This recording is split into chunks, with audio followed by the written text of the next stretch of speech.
പഠിത്തം കഴിഞ്ഞ് അവർ ഒരു തൊഴിലിന് വേണ്ടി പോയതാണ്. അച്ഛനും അമ്മയും ഇല്ലാത്തതുകൊണ്ട് എറണാകുളത്ത് വെച്ചാണ് ഇത് സംഭവിച്ചത്. നമസ്കാരം.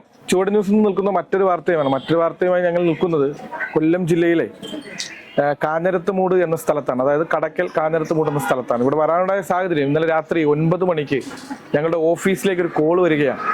ഞാൻ നിൽക്കുന്നത് ഒരു ഫിസിയോതെറാപ്പി സെന്ററിലാണ്. ഈ സെന്ററിൽ വന്ന ഒരു ചേച്ചി, സോഫിയ എന്ന് പറയുന്ന ചേച്ചി ഞങ്ങളെ വിളിച്ചിട്ട് ഒരു വളരെ സങ്കടമായിട്ടൊരു കാര്യം ഞങ്ങളോട് പറഞ്ഞു. ഇവിടെ ഒരു ചെറുപ്പക്കാരൻ, 22 വയസ്സായ ഷിജിൻ എന്ന ഒരു ചെറുപ്പക്കാരൻ ഇവിടെ വളരെ ബുദ്ധിമുട്ടാണ്. അച്ഛനും അമ്മയൊന്നും ഇല്ല പിന്നെ സഹായിക്കാൻ. അദ്ദേഹം എറണാകുളത്ത് 2024 ഒരു ആക്സിഡന്റിൽ പെട്ട് അരയ്ക്ക് താഴോട്ട് ചലനമില്ലാത്തൊരവസ്ഥയാണ്.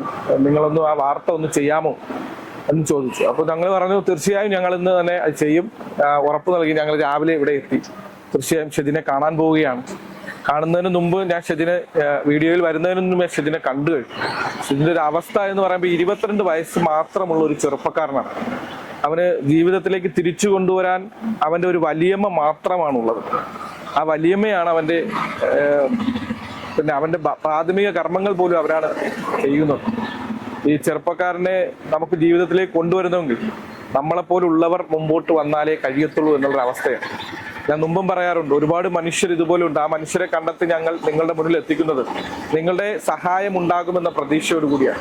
തീർച്ചയായും ഈ ചെറുപ്പക്കാരൻ അവനൊരു ജീവിതത്തിൽ അവൻ്റെ അച്ഛനും അമ്മയൊന്നും ഇല്ലാതെ ജീവിതം പച്ചപിടിപ്പിക്കുന്നതിന് വേണ്ടിയാണ് ജീവിതത്തിൽ ഒരു വാഹനത്തിന്റെ ഡ്രൈവറായി എറണാകുളത്തേക്ക് പോകുന്നതും പല സ്വപ്നങ്ങളും കണ്ടാണ് അദ്ദേഹം പോകുന്നത്. പക്ഷെ ആ സ്വപ്നങ്ങളെയെല്ലാം 2024 ജനുവരി 15-ാം തീയതി തകർന്നു പോയി എന്നുള്ളത് കേൾക്കുമ്പോൾ വളരെ സങ്കടമാണ്.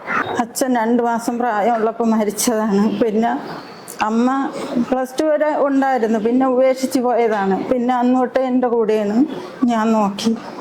പഠിത്തം കഴിഞ്ഞ് അവർ ഒരു തൊഴിലിന് വേണ്ടി പോയതാണ്. അച്ഛനും അമ്മയും ഇല്ലാത്തതുകൊണ്ട് എറണാകുളത്ത് വെച്ചാണ് ഇത് സംഭവിച്ചത്. പിന്നെ അവിടെ ആശുപത്രിയിലൊക്കെ ആയി. പിന്നെ കൊണ്ടുവന്ന് അന്നോട്ടേ ചികിത്സ നടത്തിയാണ്. ഇപ്പോൾ ജൂൺ 6 ആയപ്പോൾ ഇവിടെ വന്നിട്ട് 1 വർഷമായി. എല്ലാവരും സഹായിച്ച് ഇതുവരെയൊക്കെ എത്തി. ഇനി മുമ്പോട്ടുള്ളത് കൊണ്ടുപോകാൻ കഴിയാത്തത് കൊണ്ടാണ് ഇങ്ങനെ ഒരു ഇട്ടത്. എല്ലാവരും അതുകൊണ്ട് അവന് വേണ്ടി സഹായിക്കണം, പ്രാർത്ഥിക്കണം.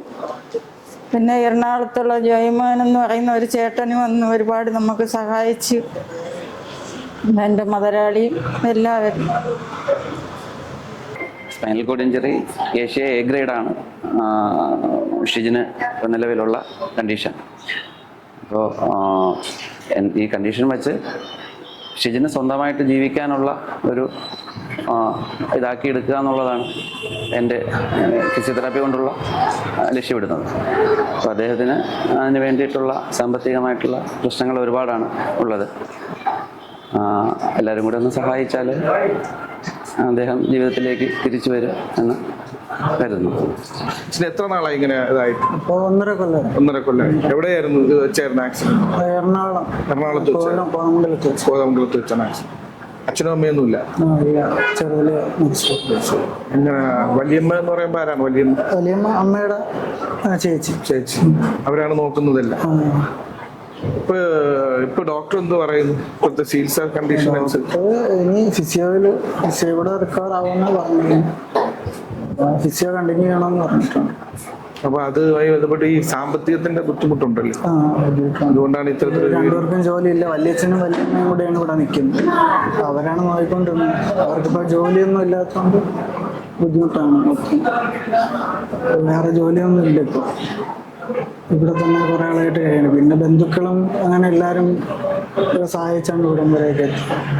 ഇപ്പൊ മുമ്പോട്ടുള്ള കാര്യം ബുദ്ധിമുട്ടാണ്, വളരെ ബുദ്ധിമുട്ടാണ്. വളരെ ബുദ്ധിമുട്ടാണ്. ഇവിടെ റൂമിന്റെ വാടകയും ഫിസിയോ എല്ലാം കൂടെ നല്ലൊരു എമൗണ്ട് വരും. അപ്പൊ മാസം തന്നെ നല്ല എമൗണ്ട് വരും. അതുകൊണ്ടാണ് ഒന്നിനും പറ്റില്ല. തീർച്ചയായും ഷിജിന്റെ വാക്കുകൾ വളരെ ദുഃഖകരമായാണ് അദ്ദേഹം സംസാരിച്ചത്. തീർച്ചയായും നമുക്കറിയാം, ഒരു ചെറുപ്പക്കാരൻ ഇത്തരത്തിൽ സംസാരിക്കാനുണ്ടായ സാഹചര്യം അദ്ദേഹത്തിന്റെ ജീവിതത്തിൽ വന്ന ഒരു അപകടമാണ് അദ്ദേഹത്തിന്റെ ജീവിതത്തെ ആകെ താറുമറിച്ചത്. ചെറുപ്പക്കാരന് ഒരുപാട് സ്വപ്നങ്ങളുണ്ട്. ആ സ്വപ്നങ്ങൾ തോണിക്കാൻ നിങ്ങളെപ്പോലുള്ള സന്മനസ്സുള്ളവർ സഹായിക്കുമെന്ന പ്രതീക്ഷയിൽ ഞാൻ മുമ്പും വീഡിയോ ഇടുമ്പോൾ നിങ്ങളുടെ അടുത്ത് പറയാറുണ്ട്. തീർച്ചയായും ഒരുപാട് മനുഷ്യർ സഹായിച്ചാൽ മാത്രമേ ഒരുപാട് മനുഷ്യരെ മുമ്പോട്ട് കൊണ്ടുവരാൻ കഴിയൂ. അതുപോലെ 22 വയസ്സായ ഷിദിനെ നമുക്ക് ജീവിതത്തിന്റെ പുതു സ്വപ്നങ്ങൾ കാണിക്കുന്നതിന് നിങ്ങൾ സഹായിക്കുമെന്ന പ്രതീക്ഷയിൽ അവസാനിപ്പിക്കുക.